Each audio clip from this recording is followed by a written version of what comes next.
Praise the Lord. வாழ்வை வளமாக்கும் தேவ வார்த்தை நீதிமொழிகளின் புஸ்தகம் 14ஆம் அதிகாரம் 14ஆம் வசனம்.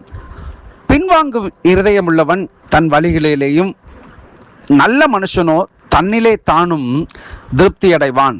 ஆம், பின்வாங்கும் இருதயம் உள்ளவன், வேதம் தெளிவாய் சொல்லுகிறது பின்வாங்கும் இருதயம் உள்ளவன் என்று.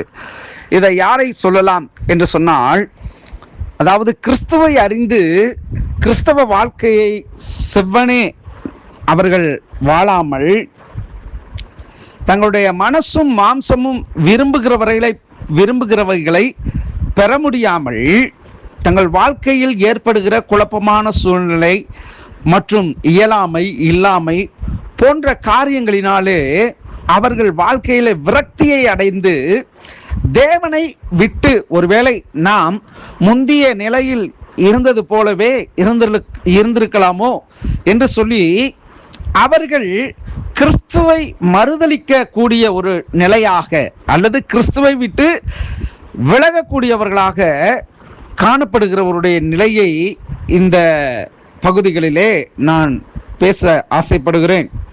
பின்வாங்கும் இருதயம் உள்ளவன், அதாவது யுத்தத்திற்கு கடந்து போகிறதான போர் வீரர்கள், அவர்கள் ஒரு நாளும் பின்னிட்டு அவர்கள் கடந்து போகக்கூடாது.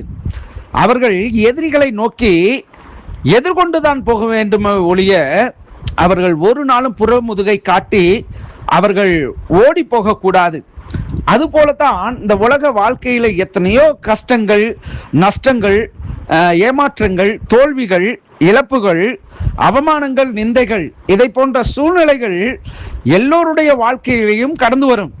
ஆனால் உண்மையாகவே கிறிஸ்துவை விசுவாசிக்கிறவர்கள் அதிலிருந்து எப்படி தேவன் நம்மை விடுவிக்க கூடும் என்ற ஒரு ஏக்கத்தோடு, எண்ணத்தோடு அவர்கள் முன்னேறித்தான் சென்று கொண்டிருப்பார்களே ஒழிய ஒரு நாளும் அவர்கள் பின்வாங்க நினைக்க மாட்டார்கள்.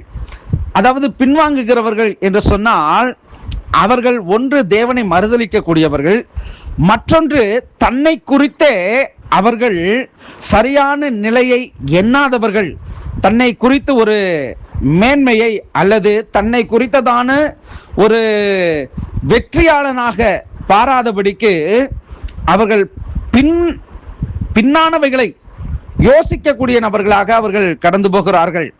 அதனால் அவருடைய வாழ்க்கையில என்றைக்கும் ஜெயத்தை அவர்கள் பார்க்க முடியாது. அதைத்தான் இப்பொழுது வேதம் சொல்கிறது, பின்வாங்கும் இருதயம் உள்ளவன் தன் வழிகளிலேயும் நல்ல மனுஷனோ தன்னிலே தானும் திருப்தி அடைவானான். ரெண்டு மனுஷர்களை இங்கே சொல்லப்பட்டிருக்கிறது, பின்வாங்குகிறவன், மற்றொருவன் அதாவது திருப்தி அடைகிறவன் என்று சொல்லி. இப்படிப்பட்ட ஒரு சூழ்நிலை நம்முடைய வாழ்க்கையிலே கடந்து வரும் என்று சொன்னால் நாம் ஒரு நாளும் அந்த பின்வாங்குகிறதான இருதயமுடைய மனுஷனாக காணப்படக்கூடாது.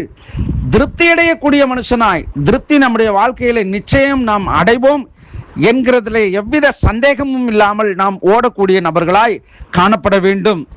ஒரு நாளும் நம்முடைய இருதயத்திலே தோல்விகளையோ தோல்விக்கு உண்டானவைகளையோ என்னால் முடியாது, என்னால் இதற்கு மேல் பலன் ஒன்றுமில்லை என்று சொல்லி நாம் சோர்ந்து போகாதபடிக்கு தேவன் கொடுத்திருக்கிற பலத்திலே, தேவன் மேல் வைத்திருக்கிறதான விசுவாசத்திலே நாம் கட்டப்படுவோம் என்று சொன்னால் நிச்சயம் நாம் திருப்தி அடைகிறவர்களாய் காணப்படுவோம். செபிப்போம்.